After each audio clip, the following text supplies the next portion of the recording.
ശബരിമലയിൽ പൂജകളുടെ പേരിൽ വൻ തട്ടിപ്പ്, കോടിക്കണക്കിന് രൂപയുടെ കൊള്ള നടന്നതായി ദേവസ്വം വിജിലൻസിന്റെ കണ്ടെത്തൽ. സൗജന്യമായി ലഭിക്കുന്ന പൂജാദ്രവ്യങ്ങൾ ഉപയോഗിച്ച ശേഷം ഉദ്യോഗസ്ഥർ പണം എഴുതിയെടുക്കുന്നു.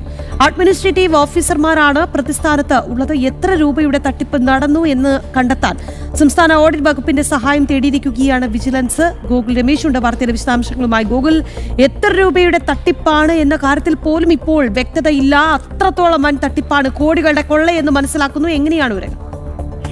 രാഖി കെ പി, അതായത് കഴിഞ്ഞ 10 വർഷമായിട്ട് ശബരിമല കേന്ദ്രീകരിച്ച് ഈ തട്ടിപ്പ് നടക്കുന്നു എന്നുള്ളതാണ് ദേവസ്വം വിജിലൻസിന്റെ കണ്ടെത്തൽ ഉണ്ടായിരിക്കുന്നത്. സ്വർണ്ണ കവർച്ചയ്ക്ക് പിന്നാലെയാണ് ഈ രീതിയിലൊരു വൻ വെട്ടിപ്പ് കൂടി ശബരിമല കേന്ദ്രീകരിച്ച് നടന്നതായിട്ടുള്ള വിവരങ്ങൾ പുറത്തു വരുന്നത്.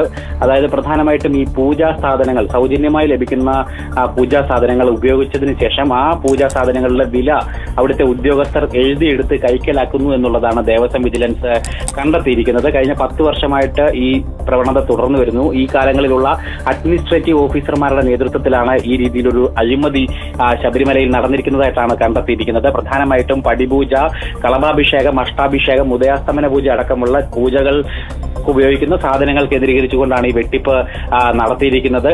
അതേസമയം ഈ കൊള്ളയടിക്കപ്പെട്ട തുക എത്രയാണ് എന്ന് കൃത്യമായിട്ട് കണക്കാക്കാനായിട്ട് സാധിച്ചിട്ടില്ല. അത് കണക്കാക്കുവാനായിട്ട് സംസ്ഥാന ഓഡിറ്റ് വിഭാഗത്തിന്റെ ഓഡിറ്റിംഗ് ദേവസ്വം വിജിലൻസ് ആവശ്യപ്പെടുകയും ചെയ്തിട്ടുണ്ട്. നേരത്തെ ശബരിമല സ്പെഷ്യൽ കമ്മീഷണർ ഹൈക്കോടതിയിൽ സമർപ്പിച്ച റിപ്പോർട്ടിലും ഈ രീതിയിൽ സംസ്ഥാന ഓഡിറ്റ് വിഭാഗത്തിന്റെ ഒരു ഓഡിറ്റിംഗ് ആവശ്യമാണ് എന്നുള്ള ആവശ്യം ഹൈക്കോടതിയോട് സ്പെഷ്യൽ കമ്മീഷണറും ആവശ്യപ്പെടുകയും ചെയ്തിട്ടുണ്ട്. എന്തായാലും ദേവസ്വം വിജിലൻസും അതേ ആവശ്യവുമായിട്ട് ഇപ്പോൾ മുന്നോട്ട് പോവുകയാണ്. അതേസമയം തന്നെയാണ് ഈ ശബരിമലയിൽ അനധികൃതമായിട്ട് ഇടപെടലുകൾ നടത്തുന്ന ഒരു വ്യവസായിയെ ഹൈക്കോടതി 3 വർഷം മുമ്പ് വിലക്കിയിട്ടുണ്ടായിരുന്നു ശബരിമലയിൽ. അതായത് കൊല്ലം സ്വദേശിയായിട്ടുള്ള സുനിൽ സ്വാമി എന്ന് വിളിക്കുന്ന ഒരു വ്യവസായി. അദ്ദേഹം ശബരിമലയിൽ അനധികൃതമായിട്ട് ഇടപെടലുകൾ നടത്തുന്നു എന്നുള്ള കണ്ടെത്തിക്കൊണ്ടാണ് 3 വർഷം മുമ്പ് അദ്ദേഹത്തെ വിലക്കിയത്.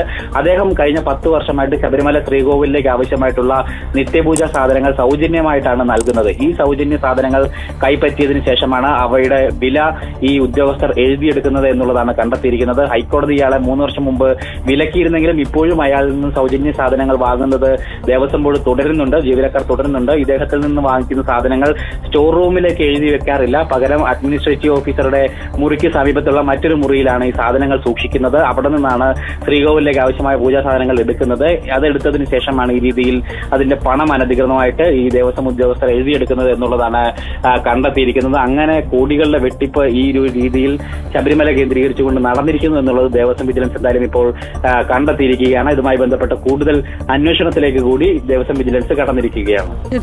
ഏതായാലും രാഖി, ഉത്തരവാദിത്തപ്പെട്ടവർ തന്നെയാണ് ഇത്തരത്തിലുള്ള വലിയ കള്ളത്തരം, വലിയ വെട്ടിപ്പ് നടത്തുന്നത് അല്ലേ? കോടികളുടെ കൊള്ളയാണ് എന്ന് പറയുന്നത് നമുക്കറിയാം. ശബരിമല സ്വർണ്ണ കവർച്ച കേസ് നമുക്ക് മുന്നിലുണ്ട്. ആ ഒരു പിന്നാലെയാണ് ഈ കോടികളുടെ ഈ ഒരു ക്രമക്കേട് കൂടി പുറത്തു വരുന്നത്. ഏതായാലും ദേവസ്വം വിജിലൻസ് അന്വേഷണം നടപടികൾ കടുപ്പിക്കുമെന്ന് തന്നെ നമുക്ക് പ്രതീക്ഷിക്കാമല്ലേ?